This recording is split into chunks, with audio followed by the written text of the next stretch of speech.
Hi guys, good afternoon. This is Mel. Welcome back to my YouTube channel.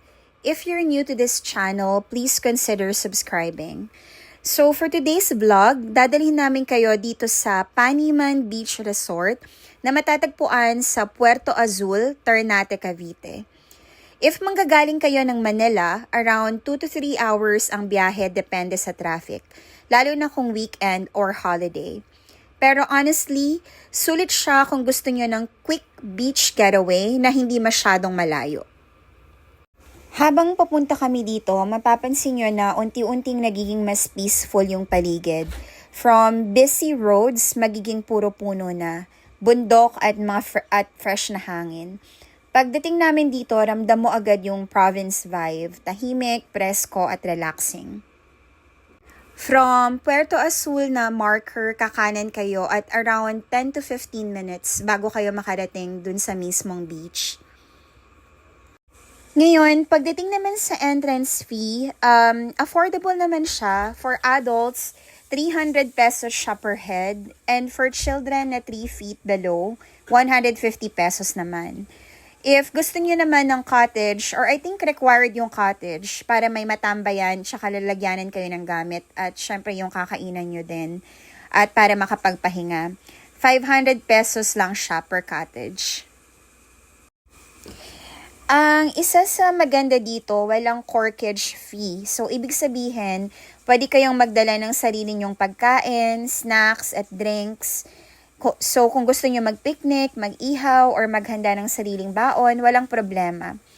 At pwede rin kayong mag-walk-in, hindi kailangan ng reservation unless maraming tao or peak season. Take note lang na open sila from 7 a.m. hanggang 5 p.m. Wala silang overnight stay, so day trip lang siya talaga. Kung balak nyong sulitin ng araw, much better na pumunta ng maaga para ma-enjoy nyo yung buong experience. Dito sa resort, pwede rin kayong magdala ng Bluetooth speaker. So, if you want some music while chilling, go lang. Pero syempre yung sakto lang sa volume para hindi makaabala sa ibang guests. Wala silang video rental dito at wala ring permanenteng electricity. Actually, wala talagang electricity. So, make sure to bring your power banks, extra batteries, so ano mang kailangan nyo para sa mga gadgets nyo.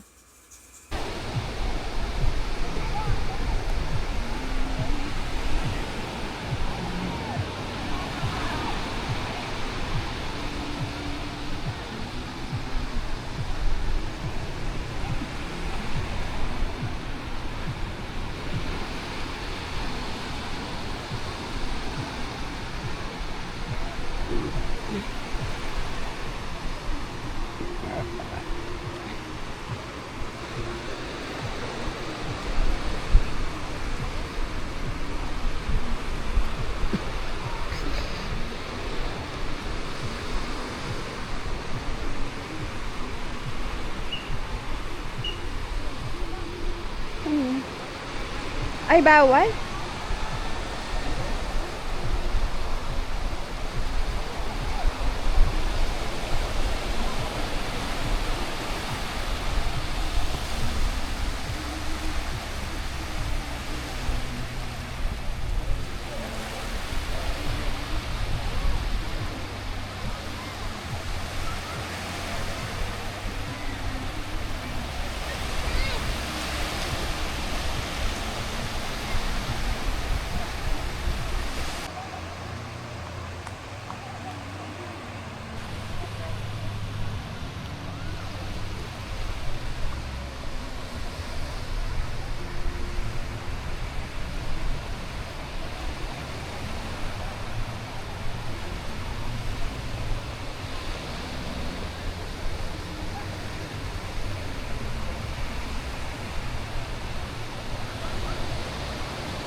Isa sa mga fun features sa Paniman Beach Resort ay yung fishing spot.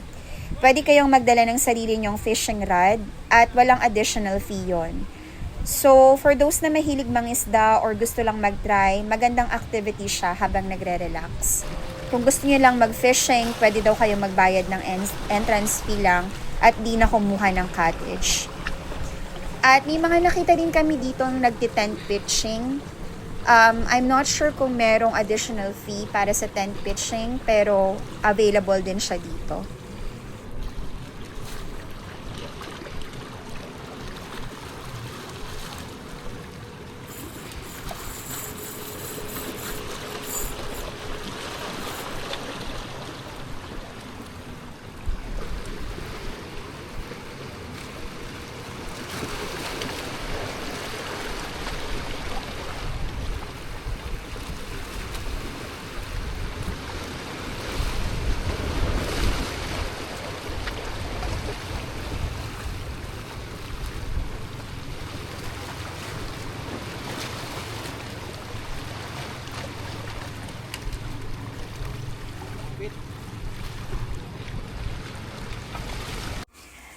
Family-friendly din tong place na to, lalo na sa mga kids, kasi may lifeguard na always naka-duty at nagbabantay sa swimming area.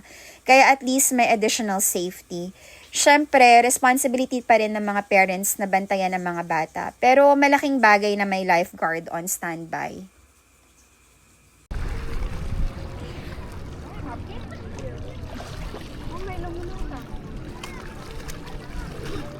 Ready to rumble!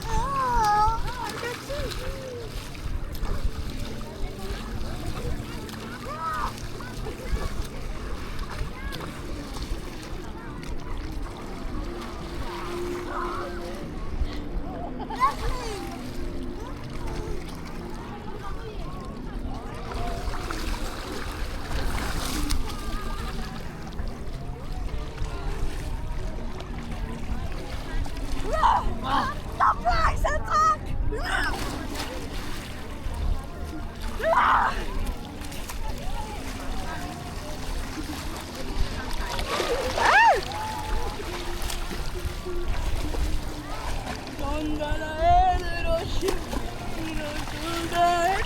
Time!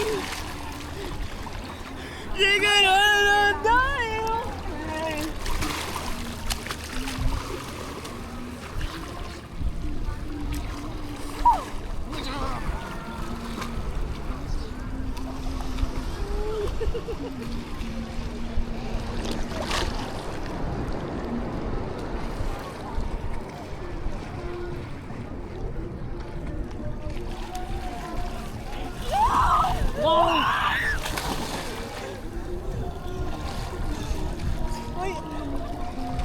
The water is too, ano?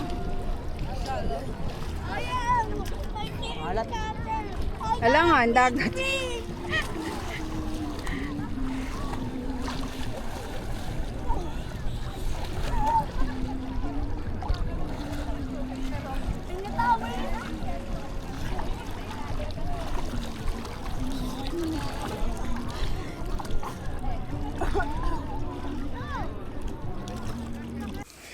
Meron ding store dito sa loob ng resort in case may makalimutan kayong bilhin. Pero heads up lang dahil medyo mahal ang presyo kumpara sa labas. For example, umabot ng 150 pesos yung isang 1.5 liter ng soft drinks. Kaya ang advice ko talaga ay magbaon na lang kayo ng sarili nyong tubig, pagkain at snacks para makatipid. Damihan nyo na since yung mga bata, mabilis silang magutom habang nagsuswimming.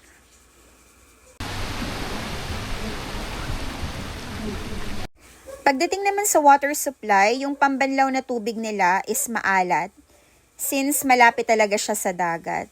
So kung masalan kayo sa ganitong bagay, you can bring extra bottled water or yung blue na container para pangtulong sa pangbanlaw.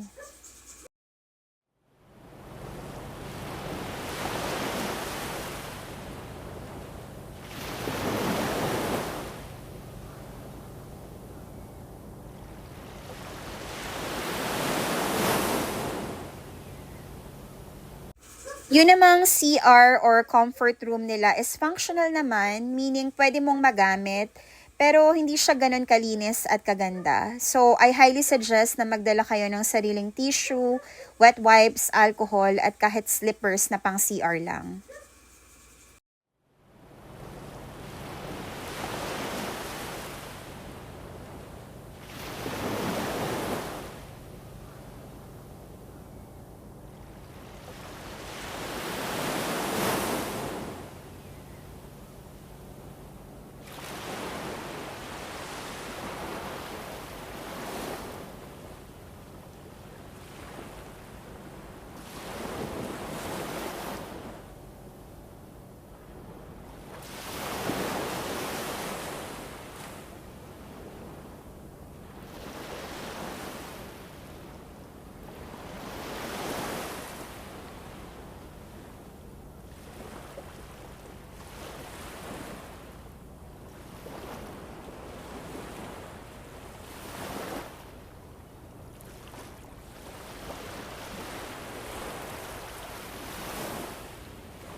beach we go. Clockwise, clockwise. We're going the same direction. Yes, clockwise. Oh, see, I'm dark now. We can see Then we'll there comes the light. I'm ready to rumble. Oh!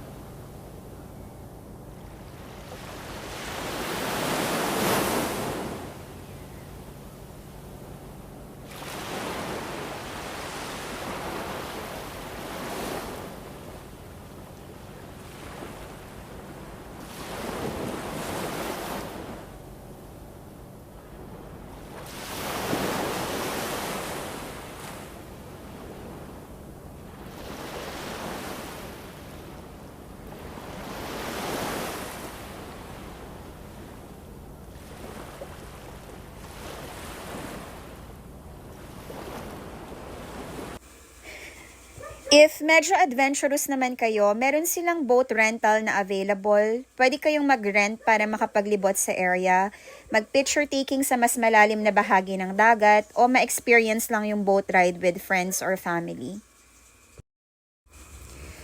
Yung beach area, maganda siya kasi buhangin, purong buhangin siya. Walang bato-bato. At ang maganda pa dito, hindi ganun kababaw or ka-shallow yung tubig. So makakapag-swimming ka talaga ng maayos. Magandang background yung beach for pictures. Napaka-relaxing ng sound ng alon at ng hangin. So perfect itong place na to if gusto nyo lang ng simple, tahimik at budget-friendly na beach trip. Hindi siya super luxury, pero yung kung goal mo is relaxation, bonding at break from the city, sobrang sulit niya. Habang andito ka, pwede kang mag-swim, maglakad-lakad sa shoreline, mag-picture, magmuni-muni o mag-chill lang sa cottage habang pinapanood ang mga alon. Sobrang sarap sa feeling lalo na kapag sunset na at makikita mo yung kulay ng langit na nagiging orange, pink at violet. Very Instagrammable and very peaceful.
Saan kayo? Doon. Nagkarating sa dulo. Tama ka ba?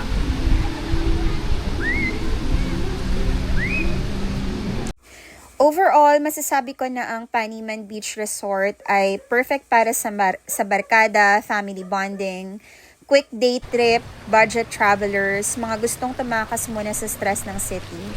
So, kung naghahanap kayo ng next destination na hindi masyadong malayo sa Manila, you might want to consider Paniman Beach Resort in Puerto Azul, Ternate, Cavite.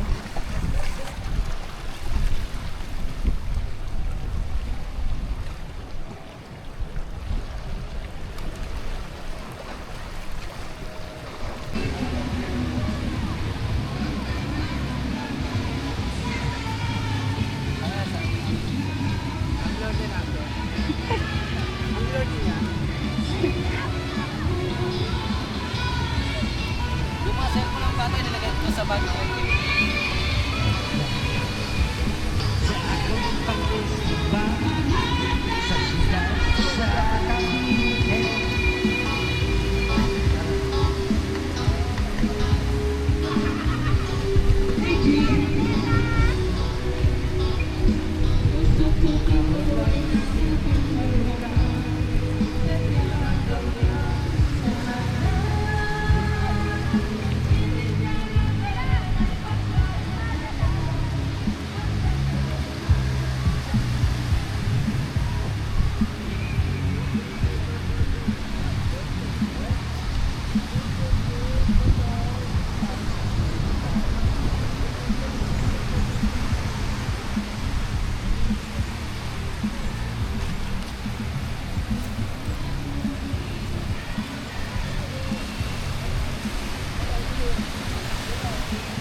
seen a lot of change, been through a lot of pain. Some things are not the same as they were a year ago, but all will be okay. I move on each and every day. The past is where it stays, way back a year ago. I've changed for the better this time. I thought I would never be fine. I strive just to say I'm alright, and for the first time in a long time I'm alright. I've seen a lot of change, been through a lot of pain. Some things are not the same as they were a year ago, but all will be okay. I move on each and every day. The past is where it stays, way back a year ago.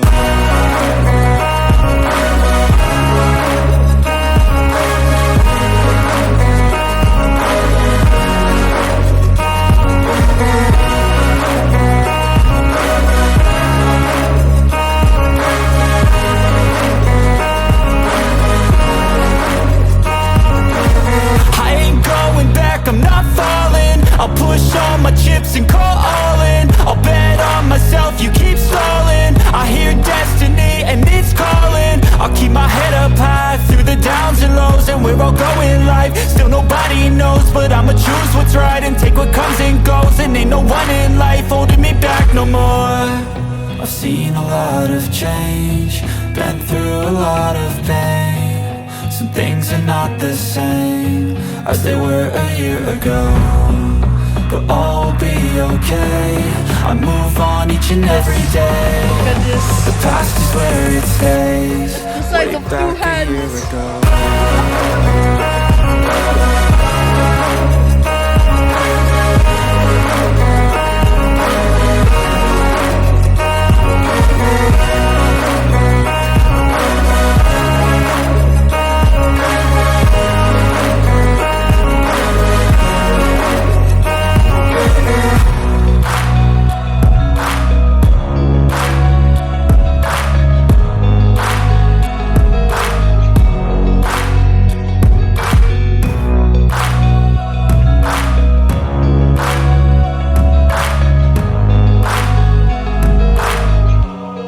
Way back a year ago.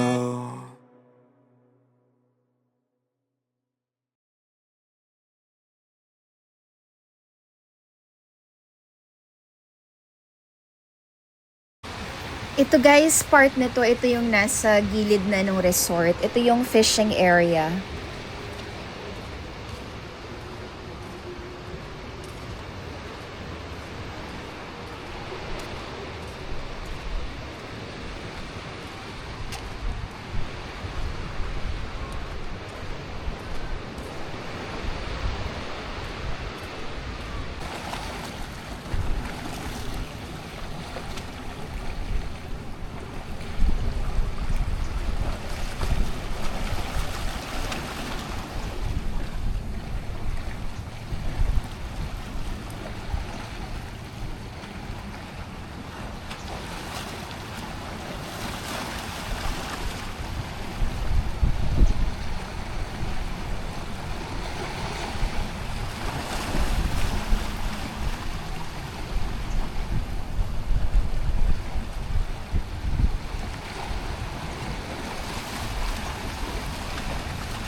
Ayan guys, pauwi na kami. Free nga lang pala yung parking dito.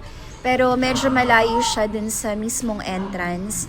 Pero pwede naman kayong pumunta dun sa entrance, mag-drop off ng mga gamit, tapos balik na lang sa parking. So guys, if nakatulong o nagustuhan nyo tong video na to, don't forget to like, share, and subscribe. And I'll be posting more travel videos soon. At see you on my next vlog. Thank you for watching and have a great day ahead. God bless you all. Bye-bye.